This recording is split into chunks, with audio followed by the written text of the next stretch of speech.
Mr. Speaker, I'd like to yield to Mr. Everett, the gentleman from Alabama, as much time as he might consume. The gentleman from Alabama is recognized for as much time as he may consume.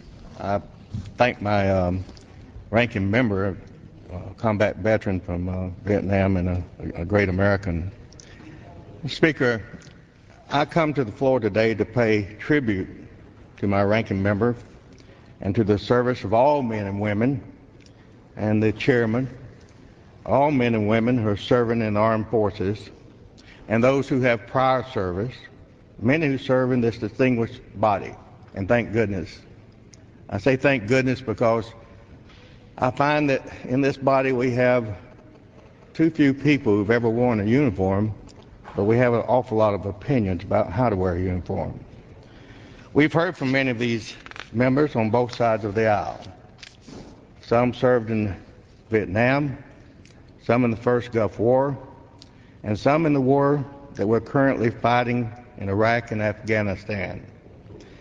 They cite their first-hand experience in serving our country as justification for why they believe we cannot afford to lose the war or why we should not support the Commander-in-Chief's reinforcement proposal, or in some cases, bring the troops home immediately and cut off funding. Mr. Speaker, I respect every member in this chamber who has served our country with honor and distinction. Each of them brings a different perspective to the debate. However, today I'd like to bring another perspective to this debate, and it is that of Army pilot Keith Yoakum from Coffee Springs, Alabama, in my district. Chief Warrant Officer Yoakum was killed February the 2nd in Iraq, when the Apache helicopter he was flying was forced to land during combat operations in support of Operation Iraqi Freedom. While his death is a tragedy, his family is taking comfort in the fact that Chief Warrant Officer Yoakum was doing what he loved, defending a country that he loved. This Army aviator was proud of what he was doing in Iraq and told his father that there was no other place he would rather be until the war was over. Much of his pride came from his ability to protect our guys on the ground using his Apache helicopter, who were executing the dangerous missions of ridding the neighborhoods of those who wanted to kill his fellow troops as well as innocent Iraqis. However, equally as important was Keith Yoakum's belief that he was making a difference in this fight to make this world a better place for his daughters to live. Chief Warrant Officer Yoakum is not alone in his belief. The hundreds of soldiers that I have visited and who share his view of this war, whether it was during a solemn send-off of our brave men and women or an emotional welcome home ceremony, the soldiers I talked to believe in this mission and that we must prevail in this war. They recognize the dire consequences if we don't succeed in Iraq. If we withdraw prematurely, the terrorists will have an unchecked sanctuary from which they can launch attacks to kill more innocent Americans, similar to what existed in Afghanistan prior to our toppling the Taliban regime in Operation Enduring Freedom. To abandon our fight against the terrorists is to fail to learn the lessons of 9/11 and to revert to a policy that allowed 2 decades of escalating violence. That policy resulted in the death of thousands of Americans, as so well documented by the gentleman from New Jersey, Mr. Saxon. It is imperative that we defeat this enemy whose sole desire is to kill Americans anywhere, any way they can. Today, the theater is Iraq. But if we retreat from this war, as those on the other side of the aisle have advocated, then we will fight them in the cities and in the towns. Either way, this war will be fought. I'd like to, at this point, Mr. Speaker, I have a guest essay from my hometown newspaper, the Dothan Eagle, from a war veteran by the name of Wayne Wood. And I'd like this complete essay entered into the record after I speak. But first I want to quote Without objection. a couple of things from it. Thank you, Mr. Speaker.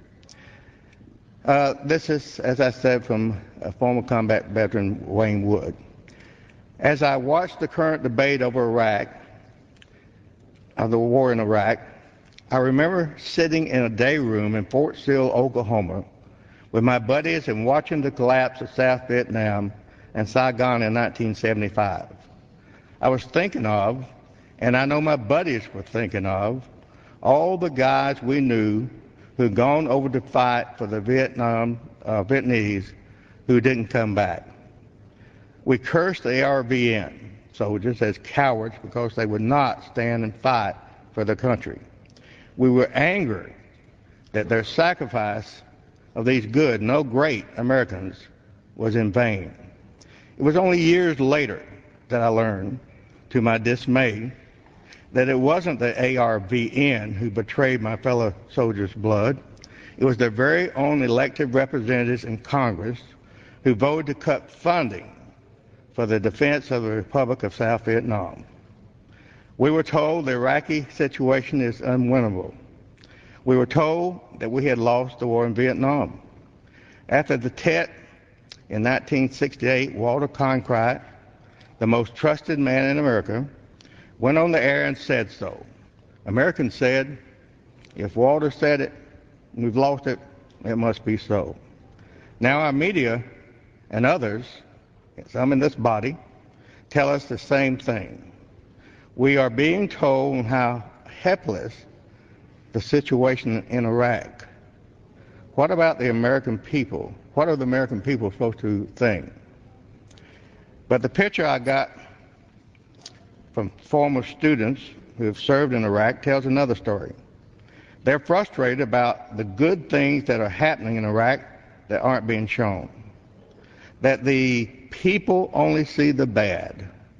There's a genuine fear that they won't be allowed to finish the job. Their sacrifice would be in vain. From a distance, the situation as shown does look grim. But as a soldier who has been to war up close, I know war is a grim business. I remember the words of Marine General Julian Smith, speaking of the Battle of Tarawa in World War II. We were losing until we won. Mr. Speaker, Mr. Woods has a number of other examples here, and that's the reason I asked for it to be inserted into the record. And I urge my colleagues, and I urge my colleagues on the other side, if we're not going to cut funding from this war, then bring up Congressman Sam Johnson's amendment that says we will neither cut nor restrict funding for this war. I ask my colleagues to stand with Chief Warrant Officer Yoakum and the thousands of other soldiers who believe in their mission and want to see it through to completion and vote against this resolution. It can only do harm to our troops and bring aid and comfort to the terrorists. I yield back the remainder of my